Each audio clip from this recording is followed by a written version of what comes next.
meow, meow, meow. Sarah, Sarah, Sarah, Sarah, all. Sarah, Sarah, Sarah, Sarah, oh. Dun, dun, dun, dun. Meow, meow, meow, meow. Okay guys, ito. Inintayin natin buong araw, mukhang hindi pa rin nangyayari itong pag-aresto kay kay Pastor Daw. Pastor Daw, mukhang ex-pastor. Kibuloy, mukhang may siege na nangyari dyan sa Davao. Pat ang gulo ng hair natin. Mukhang may mukhang may ang tawag dyan. Mukhang may ano tayo dyan. Deadlock tayo dyan. Hindi natin alam mangyari. Kanina ko pa inintay itong arrest na to. Sabi ko, patapos ng araw natin. At alam niyo guys, medyo strict tayo pag Sabbath day. No more work or anything. Or anything na may politika and all. Kaya sabi ko, mukhang malabang usapan yan. Kaya napakuting na naman tayo. Meow, meow, meow, meow.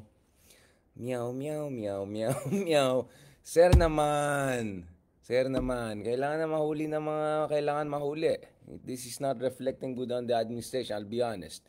Si BBM nung isang araw sabi niya heads will roll on dun kay Go, Alice Go, nakaalis na Go, at least nakabalik na Go. So I don't know, I hope maayos-ayos na ito kasi I don't think this is reflecting good on the government. Mamaya pag-usapan ko rin ng konting issue ng PhilHealth kasi may nirelease na statement ng si Justice Carpio among others na talagang medyo delikado yan. Ayusin dapat nilang yan. But ang concern ko talaga ngayon, meow, meow, meow, meow. Medyo makuting ang dating natin. But speaking of meow, meow, meow, may mga updates na naman tayo, guys. Harry Roque. Ano na, yari na ba si Harry? Yari na ba si Harry? At least yung version ko, politically correct, yung kay Ronald Llamas, ibang klase talaga.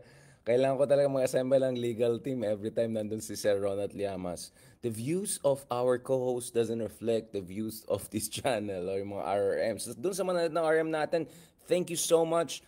Particularly proud tayo guys kasi nakita ko ba't yung mga gamers na YouTubers ay medyo nagpa-follow na sa atin ngayon at nagko-comment na at great content sila. Thank you so much. I feel very, very privileged and heartened pag yung mga kaibigan natin sa ibang larangan, no? Whether komedyante, ba't parang Espanyol?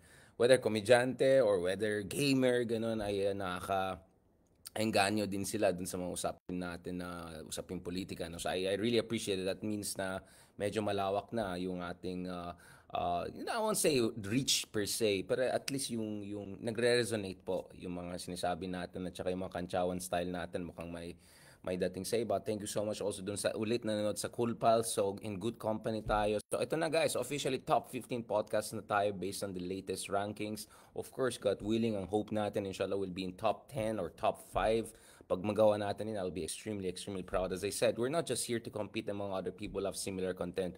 We're here to compete against all podcasts, right? We're here to compete against all political podcasts around the world, no? So, competitive tayo in that sense. At, as I said, this is not about anyone else. I'm not competing with anyone. I'm competing against myself and making sure na siguraduhin natin na itong mga contents natin po ang ma-appreciate ng mga tao, especially yung mga hindi masyadong interesado sa politika. Especially yung mga tao na medyo iritang-irita sa politika natin or iritang-irita sa coniotic accent natin. May nakita ko ng, sir, dati nairita ako sa coniotic expression mo, pero in fairness, maganda yung mga sinasabi niyo or in fairness, nagkakatotoo yung mga sinasabi niyo, di ba? So, sobrang nagkakatotoo yung sinasabi natin, yung mga pinag-usapan natin dito, nagiging news cycle minsan, di ba? Now, obviously, of course, in my case, kasi I have one foot in mainstream media, I get it, but nevertheless, hindi kino-quote na yung mga columns ko sa Philippine Daily Inquirer or mga interviews ko or sa mga TV. Ang kino-quote na ngayon, mga vlogs natin, di ba? And of course, nakita natin yung mga ibang content creators na medyo malaki-laki ng following. Nakikita ko nagka-comment din sila at nagpapasalamat sila guys. Nagpapasalamat sila doon sa mga contents natin because we put things into context. Now, very interestingly guys, so ito kay Kibuloy, as we speak guys, wala pang update kung whether maaresto siya or what's the next move. But as we speak, there's also movement on the front of Harry Roque, right? So mukhang hindi lang siya napa-apologize at nilagay sa tamang lugar ng Kongreso the other day. First time sa buhay ko, nakita ko mag-apologize, mag-stand corrected na ano na siya contempt case na yung inaharap niya sa Congress. But now, pausi, no? yung ating ahensya na in charge of looking at, alam mo na, 'di ba? Ang sinasabi dito, Harry Roque's footprint is everywhere pagdating sa mga investigasyon ukol sa Pogo. So, let's see if in the coming hours, so alam ko kanina sa kabilang channel kanina yung si Senator Trillanes also more or less confirmed yung sinasabi natin na by next week more or less mukhang may mag-file lang ng impeachment cases. But again, as I said, hindi 100% sure yung sa Congress, to be honest, at even if masampa na impeachment si Sara Duterte next week, mahabang usapan yan.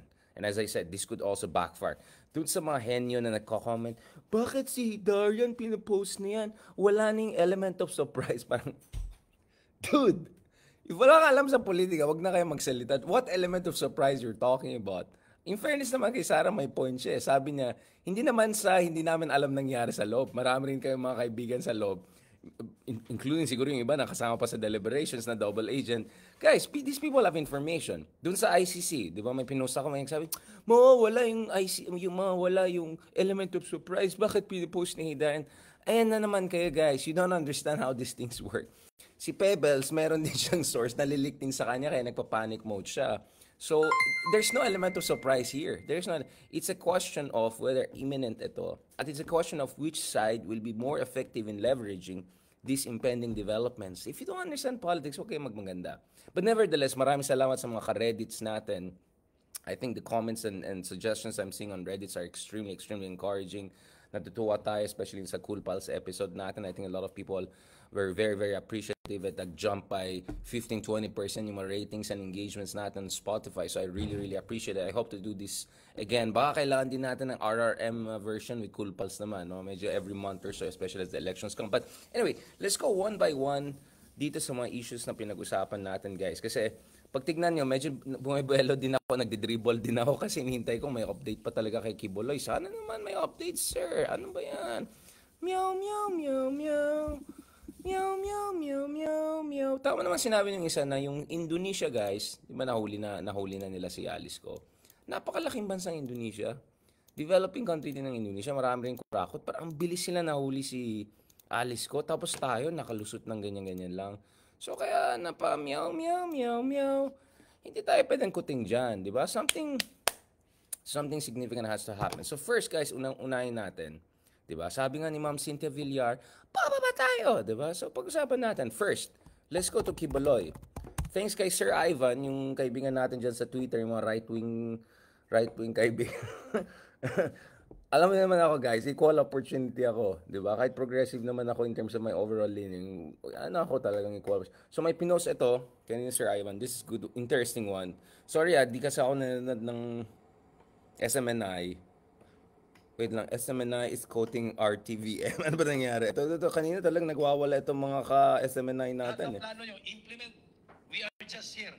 Pero itong tandaan nyo, sa oras na gagawa kayo ng illegal, starting this very hour, bukas na bukas, bubulaga po sa inyo dyan sa kalsada ng EDSA patungong Malacanang. Ng Kingdom of Jesus Christ. Yun. Kasi hindi po kami luluhod itong ginagawa nila ngayon na mga extreme na pananakot. Ang ulo niya, no, ang Amerika, hawak nila yung presidente ngayon sa Pilipinas, yung bangag administration nito. Wait. Sir, wait. Pag ako yung host ng event na yan, alam mo yung mga ginagawa kay Sir Ronald? Sir Ronald, wait. Yo, wow. Ang dami niyang sinabi na sabay-sabay. Parang, wait lang. Extreme threats. Wait lang, sir. Fugitive po yung pinag-usapan natin dito po. Medyo, a little bit criminal, a little bit legal stuff, not great stuff, horrible stuff, bad stuff. So, hindi lang yun ng, fake news, not true, excuse me, sir, excuse me. Wait lang. Extreme threat daw. Marcos, pero, niya, sa PNP, Amerika, hawak nila. Paano napunta sa Amerika ang usapan? Kasalanan ba ni BBM na may FBI wanted list? Hawak ba ni BBM yung nangyari sa FBI? Anong kasyungan ng pag-iisip ng mga to? Biglang, yan ang natatawa ko sa kanila. Nag-jump sila from one topic. Kaya ako, wow, bro. Chill. Mapapa Snoop Dogg mo. Yo, yo, yo, what's up? Wow, wow, wow. Diba? Parang, ang bilis ni Kuya. Sino ba to? Thank you sa Ivan. Ha? Maganda yung mga... Ito. Stream na pananakot. No, ang ulo niya, no? Ang Amerika, hawak nila yung presidente ngayon dito sa Pilipinas, yung bangag administration. Ang dami nangyari sa isang sentence niya.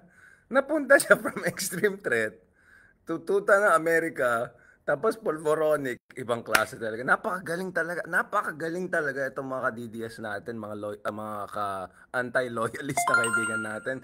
Masyadong active yung kanilang brain cells. Medyo sumasabay. Bangag, US, proxy war, threat, FBI. Okay, ito, balikan natin. Honestly guys, I do this for entertainment. Pero itong tandaan nyo, sa oras na gagawa ng illegal, starting this very hour, bukas na bukas, bubulaga po sa inyo dyan sa kalsada ng EDSA patungong Malacanang ang buong pwersa ng Kingdom of Jesus Christ. Wait. Mag-EDSA sila? Wow. After all those years, itong mga kibuloy, digong mga binastos si Ninoy. Kaya nga the other day, we had to have Bam to explain us his side of story on Ninoy. And I also gave my own side. Like, of course, Bam will talk for his family and his perspective. But I also said my side. After all those years na binastos nila si Ninoy, binastos nilang EDSA, binastos nila yung demokrasya natin, binastos nila legacy ng mga Aquinos, whatever. Of course, we can disagree about policies of Pinoy or Corazon, whatever. But tapos ngayon, mag-EDSA moves na sila. Wait lang guys, kailangan natin magkape. Medyo... Woo! Yeah. Woo! Dami nangyayari. Wait lang. Okay, so unang-una, mag-EDSA daw sila bukas. Mamaya na yan, ha? Medyo patap... Hindi po kami luluhod itong ginagawa nila. Yeah. Wow, ang dami nilang analyst, ha? Talo pa yung RRM namin. Ang Amerika, hawak nila yung presidente ngayon. Nabangag. Ayan na naman tayo. Marcos, itong mga alipores niya, si PNP, si Marvel, lalo na itong si Tory na nagmaman ngayon. Hindi mo alam at hindi mo kami kilala dito sa KOGC kung ano ang paninindigan namin. The more nyo kaming tinatakot, itong mga illegal na ginagawa ninyo, the more po kaming tatayo. Hindi nyo alam, handa po kaming mamatay dito. Handang-handa po kami mamamatay sa sarili naming lugar at tatayuan dahil alam po na nasa katotohanan po kami. Ngayong gabi o mamaya, kung lulusob sila at illegal lahat ng ginagawa nila, ngayon pa lang, nananawagan na kami sa lahat ng mga membership, the whole Kingdom guys, Nation, matakot na kayo guys. Ito na. Ito na. Sanlibutan. Universe. Magmamarcha. Wala po kaming ibang destinasyon ang Malacanang. Sa mga gate, pintuan. Parang gusto ko gayan yung parang habang nagsasalita ako, magpapalakpakan si Ronald Llamas at saka si Mark Campo at saka yung guys. Palakpakan. Tapos yung doon sa likod, may studio, may cardboard. Palakpak. Ganda ng pare. Meow, meow, meow, meow. Ayan. Sunod na natin, mag-update tayo. Gusto ko talaga yung song na meow, meow, meow. Ang dami niya. It captures the zeitgeist. Alam niyo yung zeitgeist, no? Spirit of the times. Alright. Matuan ng Malacanang, hindi po kami aalis hanggang hindi ka bababa, Bongbong Marcos. We declare and we withdrew our... Wait. Ano na ngayon? Call to resignation. Papunta na tayo sa impeachment, guys. Parang ang layo. FBI, proxy war, bangag, impeachment. Medyo 360 tayo, guys. Wow. Well, meow, meow, meow. Ayan talaga tayo, guys. Kaya mahal na mahal ko talaga yung politik. The whole Kingdom Nation, because you betrayed us. Sa ginawa mo, na-expose ka ngayon. Biruin mo, mas paboran mo pa ang Amerika kaysa kami na mga Filipino citizens. Akala sabi ko kaysa China. Ay, sorry guys. It's just, Freudian synaptic, movements. Mas pinili ang US kaysa China. Ay, sorry. Ang hinihintay lang namin dito, dadaan sa proseso. Paano napunta sa Biden? Bakit di na may Biden? Sir, wala na si... Alis na si Biden. Rendition. Papatay nyo. Kaya ganun lang pala. Grabe. Pang Hollywood. Rendition. Pasasabugan kami kasi gusto nyo kaming tadtarin at patayin. Gusto nyo kaming takutin. Nagkakamali po kayo. Hindi po kami totoo yan. Hanggang dyan na bang kaya nyo ang manakot? Yun. Lahat ng plano nyo, implement. We Correct. are just here. Pero itong tandaan nyo, sa oras na gagawa kayo ng illegal starting this very hour. Illegal? Bukas na bukas. Illegal talaga. Bubulaga po sa inyo. Illegal talaga. Ito ngayon ang magiging tema ng presko na ito. Sa Yun, buong Pilipinas, magkaisa tayo. Yun, At buong muli, Pilipinas na nananawagan 10 tao lang dyan We sa are withdrawing kalsada. our support from this regime, this evil, lawless, corrupt Lules? regime Ano yung lules? of Bongbong Marcos. L-O-L-E. The whole of the kingdom of Jesus Christ. I'm already calling lahat ng members, lahat ng supporters, lahat ng full-time miracle workers dito sa Pilipinas, lahat ng kingdom leaders, nakikinig kayo ngayon, maghanda na kayo kasi dire-diretso na to. Yun, guys. Dire-diretso na daw sa fill in the blanks. Okay. Okay, medyo break muna tayo, guys. Medyo, I was overwhelmed, guys. So much is going on. So, illegal daw, extreme threats. Wow, sila pang victim. Sila pa yung kawawa ngayon. Pangalawa, dahil FBI wanted list siya, kasalanan ni BBM yan. Pangatlo, proxy war daw. Pinili natin ang US kaysa China. Ay, sorry, kaysa Pilipinas. Ano ulit, sir, sabi mo sa West Philippine Sea? Sa mga ano ulit? SMNI, CGTN. Ay, Google natin. Okay, ano pa yung sinabi ni EDSA? Magpi-people power. And then, jump naman dyan. Basta style, buyaka siya, impeachment. And then, pagtataksil. Parang isang taksil na kaibigan na medyo napuntahan natin ng ganito. Tapos ganito. Tapos ganito. Tapos ganito. Parang maganda mag-analyze talaga ng natin, ng politika natin, mga moves na crossover, uniteam, yeah, galit na. Okay, guys, I'm please wag kayo I mean, this is too much. Tapos ito pa, number 6. Di pa tayo tapos. Number 6. Inattack pang PNP. Di ba ang PNP yung sumunod-sunuran kay Digong nung time na yan? Tapos ngayon sila pa yung kalaban ngayon dahil lang ginagawa nila yung dapat nilang gawin na trabaho. Kahit pa paano naman, medyo bawi sila yung anything like that. Bakit may update na ba kay Kibuloy? Me? Bakit? I-mention kasi siya. Oh, okay. Anyways. Okay guys, ito grabe to. So itong mga updates na tinitignan natin ngayon na nangyari dito. Now, speaking of the government, we have to also check yung statements ng Philippine National Police, okay? So sabi ng Philippine National Police ngayon, wait lang. May mga updates tayo dyan, wait lang. Sabi naman ng Philippine National Police, hindi sila alis dyan until magkakaroon ng protesta or magkakaroon ng arresta or anything like that. So let's see what's also gonna happen on that front, guys. Grabe. Ang dami mga developments na nangyari as we speak right now, guys. At the same time, of course, may development din sa PAUSI, right? May development din sa PAUSI. Ito naman si Harry Roque.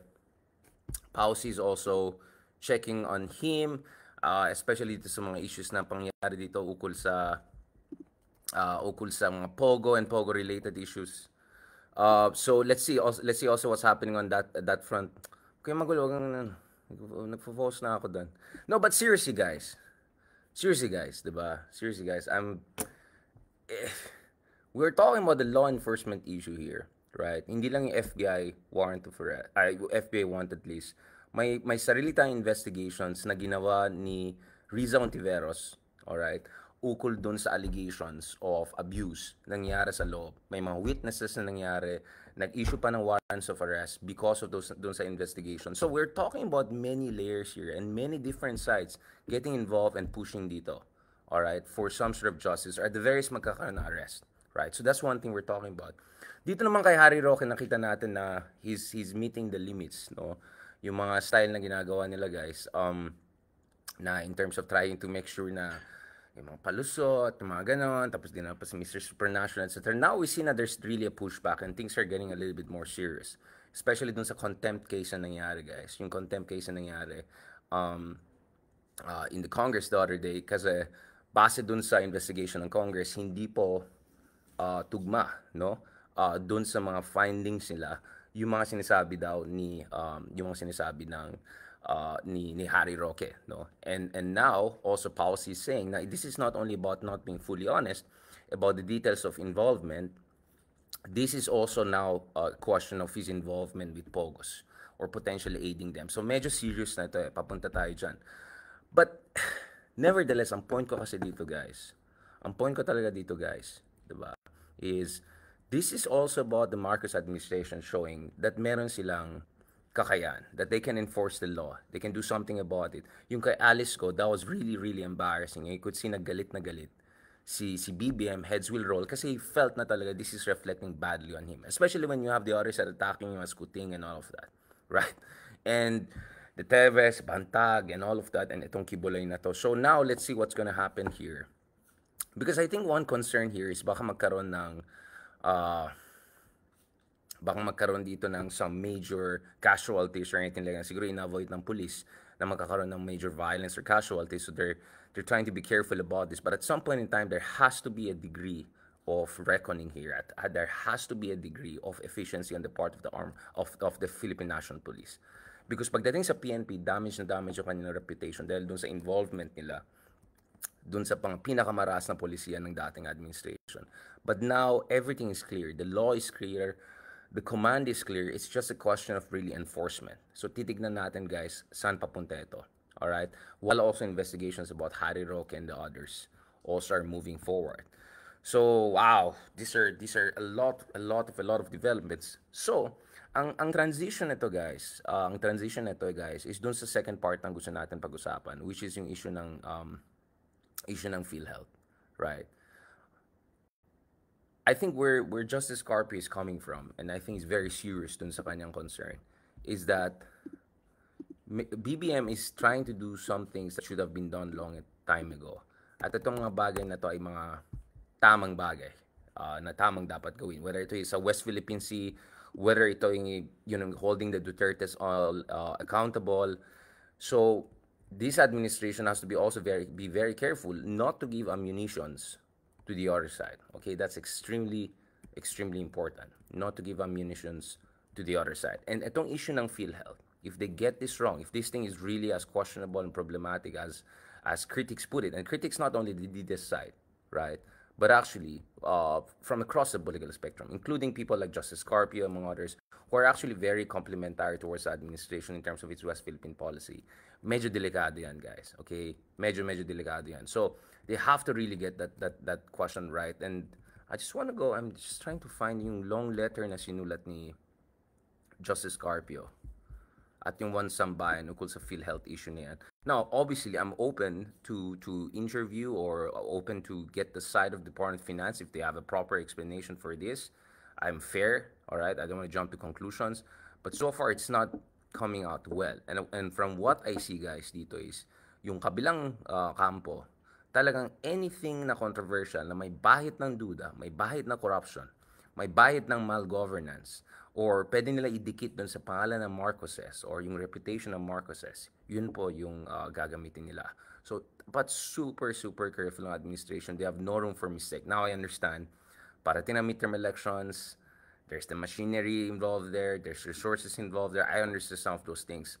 But Marcos has to be very careful. The Marcos administration has to be very careful, considering the baggage of the Marcoses on the issues of good governance, to put it mildly.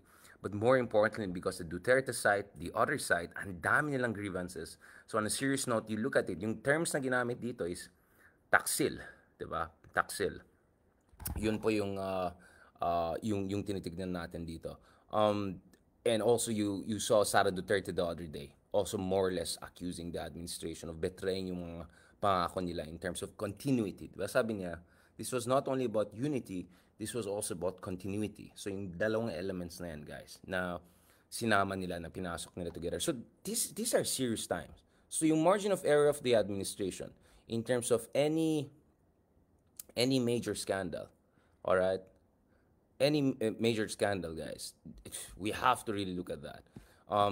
The margin of error of the government is not there. Sorry guys, I'm getting all of these updates coming in. People are updating me about what's happening on the ground, sa EDSA, whatever. Obviously, walang self-awareness, yung kabilang kampo. If they have self-awareness, how dare you to even use EDSA, right? Considering how ridiculously how ridiculous that would sound considering everything you did against Ninoy and EDSA and the legacy and all of that. But going back to this, guys, well, obviously walang self-awareness yung kabilang camp. Obviously, yung kabilang camp is desperate. In the case of the Kibuloy followers, they feel this is an attack on their beliefs, core convictions, their leader, their messiah, whatever you want to call it. I don't want to even use the word messiah because, I don't want to go down that road. And in the case of Duterte also, sabi nga ni Sara dun sa press conference, she was very clear. Sabi niya, hindi lang ito political attack Yung pamilya ko mismo, diba? Actually, her voice almost broke for a second. Biglang na ganon si Sara na she was almost emotional. Especially sabi niya, hindi lang kapatid ko, pati asawa ko ngayon. Ganyan. At hindi sila titigil hanggang talagang kami sa pwesto, diba? Na mawala kami sa poder. Parang ganon. So, existential yung framing ng mga Dutertes. At mga kampo neto. So, dapat ingat ng administration ngayon not to make any major mistake. Considering, guys, actually, ang nangyari dito, alright, considering ang nangyari dito is hindi lang natin pinag-usapan ang rule of law, hindi lang natin pinag-usapan ang political stability, ang pinag-usapan rin, guys, natin dito is yung interest ng ating bayan. So, West Philippine Sea. So, for all of the antics and humor I was showing kanina, if you look at it, yung line ng attack ng supporters ni Kibuloy at supporters ni Digong is that everything that Marcos is doing is not a reflection of the national interest. It's not a reflection of the unity team. It's not also a reflection ng mandato niya bilang leader at presidente ng Pilipinas. Alright? Very, very important ito. So, in this case, they're trying to portray. So, kanina medyo pinagtawanan natin, but to be serious about this, kanina they're trying to portray Marcos as a proxy of a foreign power which is interfering in the country and themselves as a victim of a witch hunt sa ilalim ng isang gobyerno na supposedly tuta ng Amerika. Of course, may kinalaman ito sa West Philippine Sea issue, may kinalaman sa ibang other issues. So, that's why I'm saying the room for mistake is, the margin for error is very, very small also for the administration. Even if momentum is on their side, even if maganda yung kanilang momentum in terms of cornering, in terms of putting all elements together, in terms of making sure na talaga maipit nila itong mga Dutertes and all of that. So, baka hindi mangyari ang arresto tonight. Malabo na mangyari yung people power and all of that they're saying, but some sort of gulo can happen. Something could go wrong there. So, the administration has to be very, very careful. Not only on the issue of how they do this, how do they conduct itong operations na arrest na yan, hindi lang dapat sila ingat when it comes to making sure na yung kanilang foreign policy, hindi mukhang tuta lang sila na Amerika. They have to make sure na parati, at ginagawa naman ni Marcos in fairness on the foreign policy, parati sinasabi niya, ito ay ukol sa interest ng Pilipinas, hindi ito sa Amerika, ganyan-ganyan. But also on the domestic issues, especially with elections coming in, any major corruption scandal, any major irregularity and all, ay ma-maximize at ma-magnify by factor of 10 or 100 ng kabilang kampo. At as I said, the other side is desperate, is facing an existential threat, right? And they'll do anything to resist their own downfall. And they'll try to make the most out of any weakness or any gap to claw their way back to the Malacanang or some position of power. So the stakes, guys, are really, really high, and therefore the room for mistake is also extremely, extremely limited as far as the administration is concerned. So I see where Justice Carpio and some of these other people are coming from. What they're saying is that, of course, hindi namin nakalimutan yung baggage ng Marcoses, concerns with corruption, irregularity, malgovernance, what have you. But at the same time, ang concern kasi dito rin, ang concern dito ng supporters, not necessarily supporters, actually, supporters of good governance sa bansa is that if you make any big mistake, dalawa ang maging resulta nito. Sa isang banda, ang maging resulta ito, guys, ito is, of course, that undermines rule of law, but more importantly, not to mention, undermines yung mga interest ng mga tao na depended dun sa PhilHealth, sa mga public services. But at the same time, pwede rin gamitin ng isang kampo na even more threatening sa constitutional democracy and a more democratic order sa Pilipinas. So the stakes are extremely high, guys. Again, I was waiting for some developments on this. Balikan ko if there's gonna be any development on this front, but interesting times. Very, very interesting times, guys. On that note, thank you very much. Maraming salamat din sa lahat mong sumusuporta sa atin, nagpo-follow sa atin on Spotify. Thank you for making us number 15, top 15 of all podcasts in the country sa latest rankings. Hopefully, God willing, guys, inshallah, we can move towards top 10 or even top 5 para mapakita natin ang mga political issues, serious discussions, critical thinking ay may laban for public attention.